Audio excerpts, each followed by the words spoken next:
Third है जी authority. अब authority क्या है, जैसे कि इसके नाम से ज़ाहिर है, अथॉरिटी का मतलब ये है कि knowledge by authority means knowledge gained from those viewed as authority figure, जिनको हम कहते हैं कि यार ये हमारे यहाँ एक अथॉरिटी की हैसियत रखते हैं, एक सनद की हैसियत रखते हैं, और उनसे आने वाले इल्म को हम अथॉरिटी कहते हैं। When we accept what a respected or famous person tells us, ठीक है, पेरेंट्स एज अथॉरिटी फिगर। अब मैंने आपसे पहले भी शायद एक दिन बात की थी कि हमारे यहाँ जो इस्लाम है या दीन है या मजहब है वो ओपिनिएटेड है सारे। ओपिनिएटेड वो क्यों है कि हमने अपनी अपनी अथॉरिटीज बना रखी हुई है। जैसे ये देखें, parents as a authority figure और teachers as a authority figure. हमने ये बात नहीं सोचनी कि ये ठीक कह रहे हैं या गलत कह रहे हैं, लेकिन हमने कहा कि बस मेरे मेरे पेरेंट्स ने ये बता दिया है, मेरे माँ बाप ने ये कह दिया है और ये बात ठीक है। मैंने उसको जज करने की कोशिश नहीं की, उनके फैसले को थोड़ा सा रैशनल अप्रोच के साथ देखने की कोशिश नहीं की। इसी तरह से जैसे पेरेंट्स को हम अथॉरिटी मानते हैं, अगर आप लोगों का देहात से कोई तल्लुक हो, गाँव में थोड़ा बहुता, तो आप देखेंगे कि देहात के अंदर जो टीचर्स हैं उसको अथॉरिटी माना जाता है।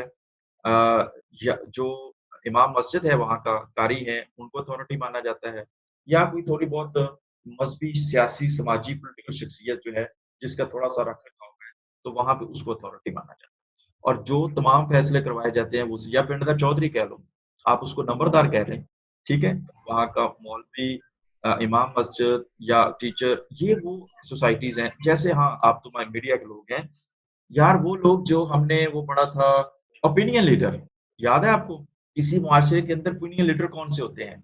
तो वो वही लोग हैं जो अथॉरिटी रखते हैं। सो वो लोग जो किसी सोसाइटी के अंदर ओपिनियन लीडर का रोल रखते हैं, वही लोग हैं जो अथॉरिटी का रोल रखते हैं।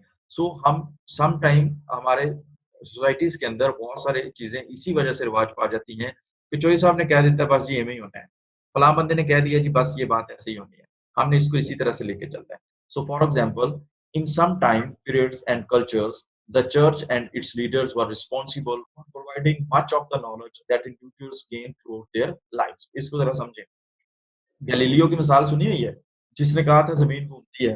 गैलीलियो ने ये कहा था कि जमीन घूमती है, और चर्च ने ये कहा था कि ये जनाब गलत कह रहा है। चर्च ने फतवा लगा दिया था उस पे, और उसको भी जो है वो सजाए मौत दे दी गई थी इस बुनियाद की बुनियाद पर कि ये चर्च के खिलाफ कर रहा है। क्योंकि उनकी जो डिवाइन बुक्स थी, उनके मुताबिक या चर्च के मुताबिक एक नंबर ऑफ टाइम तक बेटा चर्च जो है वो एक अथॉरिटी रहा है। जो फैसले हम्म। होते थे बड़े, अभी भी आप देखें जो वो वेटिकन सिटी है, वहाँ के पोप की क्या अथॉरिटी है, ठीक है?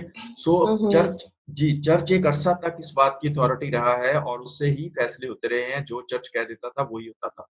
अब आप उसकी दूसरी शक्ल जैसे मैंने आपसे बयान की कि हमारे यहाँ वडेरा, चौधरी, कोई जो है वो इन्फ्लुएंशिंग पर्सन, जो उसने कह देना वही। अब आप देखें ज़रा एक लम्हे के लिए सोचें, इमरान खान, नवाज़ शरीफ या ज़रदारी, इनके जो दिमाग हैं वो सुपर कंप्यूटर हैं।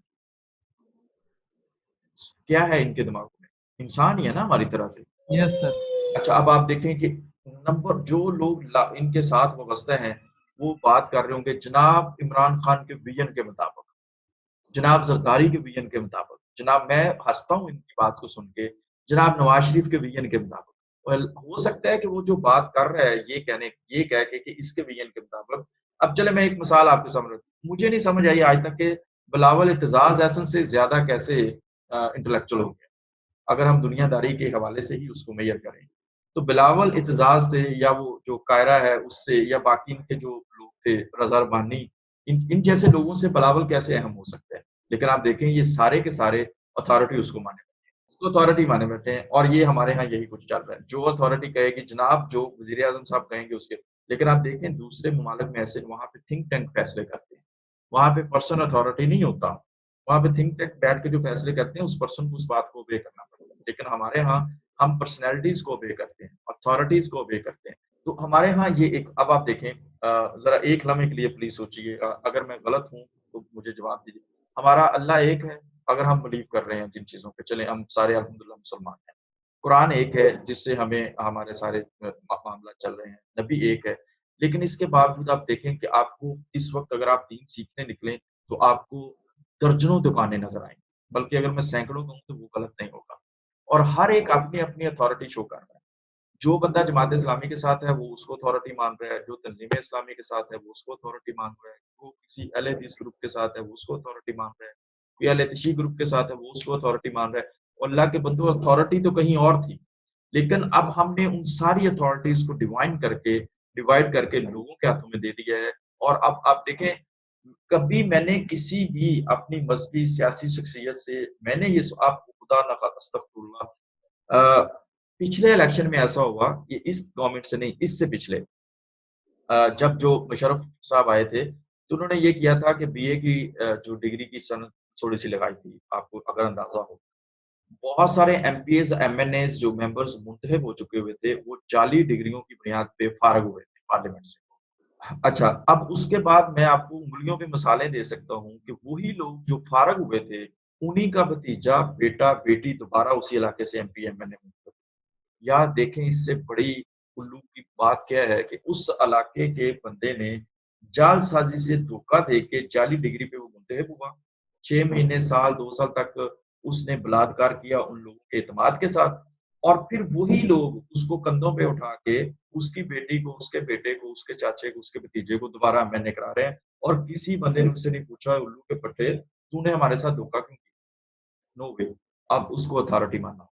बात समझ आ रही है?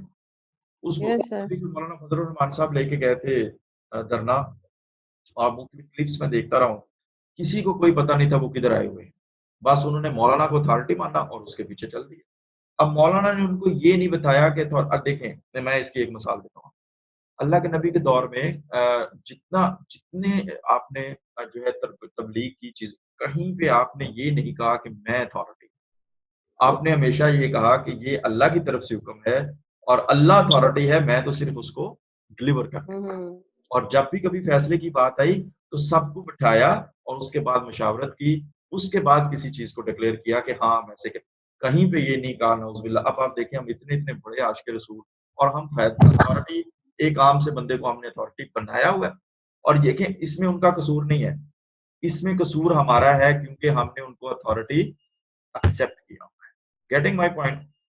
किसी ने किसी एंकर पर्सन को अथॉरिटी बनाया हुआ है, किसी ने किसी जो है वो सियासी लीडर को अथॉरिटी, बस हम उसके पीछे लगे हुए हैं, एंड दैट्स इट। सो ये है हमारे यहाँ जो एग्ज़िस्ट करती है एक मिसाल अथॉरिटी के नॉलेज की, कोई क्वेश्चन नहीं, कोई सवाल नहीं, उसके आगे बस कह दिया और कह दिया। अच्छा जी, डिनास्टी अगला जो हमारे पास है वो है डिनास्टी। अभी तक हमने जो बात की सुपरस्टिशियस, इंट्यूशन और अथॉरिटी पे, अब है हमारे पास dynasty. Ji, gaining knowledge via dynasty involves hearing a piece of information so often that you begin to believe it is true. बार-बार हैमरिंग करना, बार-बार किसी चीज़ को सुनना, वो झूठ है या सच है, इससे हट के, ठीक है? इस बात से हट के कि वो ट्रू है, फ़ॉल्स है, उसकी हकीकत क्या है, लेकिन हम जो है वो सिर्फ़ इस बात पे बिलीव कर लेते हैं क्योंकि हमारी समाज से वो चीज़ें बहुत ज़्यादा टाइम करती हैं। Gaining knowledge via dynasty involves hearing a piece of information so often that you begin to believe it is true, and then, despite evidence to the contrary, you cling stubbornly to the belief. अब हम इस बात पे नहीं खड़े होते कि हमें इस चीज़ का सबूत चाहिए, बस हम उसको जो है वो उस पे यकीन करके उसको अपना बिलीफ बना लेते हैं। इसकी ज़रा मिसालें देखते हैं। Method is often used in political campaigns. आपको अगर आपके ज़हन में क्लिक कर गया नारा, नहीं कर गया तो मैं याद करा देता हूँ, रोटी कपड़ा मकान। Method is often used in political campaigns. पिछले 25-30 साल से इस नारे के साथ एक जमात चल रही है और वो आज भी कायम है, और उस नारे को लोग उस पे बिलीव भी कर रहे हैं और उनकी बात को मानते भी हैं। सो method is often used in political camp इसी तरह से ये जो तब्दीली है, हर दूसरी चीज़ पे हमने इस चीज़ को डाल दिया हुआ है। तो आई है तब्दीली, नहीं है ये, इट डज़न्ट मैटर। लेकिन नया पाकिस्तान और तब्दीली ये एक ऐसा नारा बन गया हुआ है कि अब हमें उसपे जब भी जो है वो लोग बिलीव करके बैठे हुए हैं कि नहीं जनाब तब्दीली आनी है तो बस इसी पार्टी के साथ, इसी बंदे के साथ आनी है, अदरवाइज़ नहीं आनी। एडवर्टाइज़मेंट में भी अगर आप देखें यूफ़ोन या और इस तरह के बहुत सारे एडवर्टाइज़मेंट इसमें जिसमें आपको नज़र आएँगी, ममता का तकाज़ा। बार-बार हमें वो चीज़ इतनी ज़्यादा दिखाई जाती है कि हम ये समझते हैं हबीब दिल का मामला, ठीक है? So math is often used in political campaigns where a particular slogan is repeated so often that we begin to believe. किसी नारे को इतना ज़्यादा दोहराया जाता है कि हम इस बात पे यकीन करना शुरू करते हैं। Advertisers also use the method of dynasty by repeating their slogans for a certain product over and over until people began to associate the slogan with the product and believe that the product is its claim. The dynasty is something which psychologically force the people to accept